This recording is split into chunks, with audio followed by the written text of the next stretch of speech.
15-16 साल पहले वाराही में मेरे पास एक साधु आया और बहुत रोया। मैंने पूछा, क्या बात है? वह बोला, मेरा सब कुछ चला गया बाबा जी।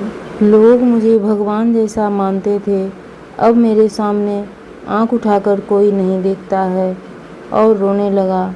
मैंने सांत्वना देकर ज़्यादा पूछा तो उसने बताया, बाबा जी क्या बताऊं, मैं पानी में निहार कर वह पानी दे देता तो रोता हुआ आदमी हंसने लगता था, बीमार आदमी ठीक हो जाता था। लेकिन बाबा जी, अब मेरी वह शक्ति न जाने कहाँ चली गई। अब मुझे कोई पूछता नहीं।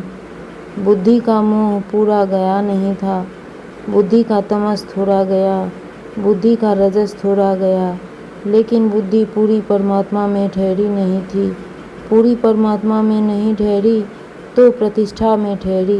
प्रतिष्ठा थी तो बुद्धि प्रसन्न हुई और मैं भगवान हूँ ऐसा मानकर खुश रहने लगी। जब बुद्धि की शुद्धि चली गई, एकाग्रता नष्ट हुई तो संकल्प का सामर्थ्य चला गया। लोगों ने देखना बंद कर दिया तो बोलता है, बाबा जी मैं परेशान हूँ। ज्ञानी सूली पर चढ़े तो भी परेशान नहीं होते। प्रसिद्धि के बदले कुप्रसिद्धि हो जाए, जहर दिया जाए, सूली पर चढ़ा दिया जाए, फिर भी ज्ञानी अंदर से दुखी नहीं होते, क्योंकि उन्होंने जान लिया कि संसार में जो भी सुना हुआ है, देखा हुआ है, जो कुछ भी है नहीं के बराबर है, सब स्वप्न है। भगवान शंकर कहते हैं, उमा कहूँ मैं अनुभव अपना, सत हरि भजनु जगत सब सपना। तस्य प्रज्ञा प्रतिष्ठिता, उसकी प्रज्ञा ब्रह्म में प्रतिष्ठित हो जाती है।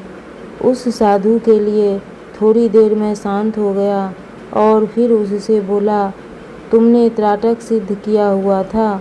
वह बोला, हाँ बाबा जी, आपको कैसे पता चल गया? मैंने कहा, ऐसे ही पता चल गया। आपका हृदय स्थिर है तो दूसरी की चित्तवृत्ति के साथ आपका तादात्म्य हो जाता है। कोई कठिन बात नहीं है। अपने लिए यह चमत्कार लगता है, संतों के लिए यह कोई चमत्कार नहीं है। तुम्हारा रेडियो यदि ठीक है तो वायुमंडल में बहता हुआ गाना तुम्हें सुनाई पड़ता है। ऐसे ही यदि तुम्हारा अंतःकरण शांत होता है, बुद्धि स्थिर होती है, तो घटित घटना या भविष्य की घटना का पता चल जाता है। यही कारण है कि वाल्मीकि ऋषि ने 100 साल पहले रामायण रच ली। राम जी से या विष्णु जी से पूछने नहीं गए कि तुम क्या करोगे, अथवा किसी ज्योतिषी का हिसाब लगाने नहीं गए थे। बुद्धि इतनी शुद्ध होती है कि भूत और भविष्य की कल्पनाएं नहीं रहती। ज्ञानी के लिए सदा वर्तमान रहता है, इसलिए भूत भविष्य की उनको खबर पड़ जाती है। उनकी बुद्धि विचलित नहीं होती है। उस साधु ने त्राटक सिद्ध किया हुआ था। त्राटक से एकाग्रता होती है और एकाग्रता से इच्छा शक्ति विकसित होती है, सामर्थ्य बढ़ जाता है। उसी इच्छा शक्ति को यदि आत्मज्ञान में नहीं मोड़ा तो वह इच्छा शक्ति फिर संसार की तरफ ले जाती है। एकाग्रता के लिए त्राटक की विधि इस प्रकार है। 1 फुट के चौरस गत्ते पर एक सफ़ेद कागज़ लगा दो। उसके केंद्र में 1 रुपये के सिक्के के बराबर एक गोलाकार चिन्ह बनाओ। इस गोलाकार चिन्ह के केंद्र में एक तिल भर बिंदु छोड़कर बाकी के भाग में काला रंग भर दो। बीच वाले बिंदु में पीला रंग भर दो। अब उस गत्ते को ऐसे रखो कि वह गोलाकार चिन्ह आपकी आँखों की सीधी रेखा में रहे। हर रोज एक ही स्थान में कोई एक निश्चित समय में उस गत्ते के सामने बैठ जाओ। पलकें गिराए बिना अपनी दृष्टि उस गोलाकार चिन्ह के पीले केंद्र पर टिकाओ। आँखें पूरी खुली या पूरी बंद न हो। आँखें बंद होती है तो तुम्हारी शक्ति मनोराज में छिन्न होती है। आँखें यदि पूरी खुली होती है तो उसके द्वारा तुम्हारी शक्ति की रश्मियाँ बाहर बहकर छिन्न होती हैं, आत्मिक शक्ति छिन्न होती है। इसी कारण ट्रेन, बस या मोटर कार की मुसाफिरी में खिड़की से बाहर झांकते हो तो थोड़ी ही देर में थक कर झपकियाँ लेने लगते हो। जीवन शक्ति खर्च हो जाती है।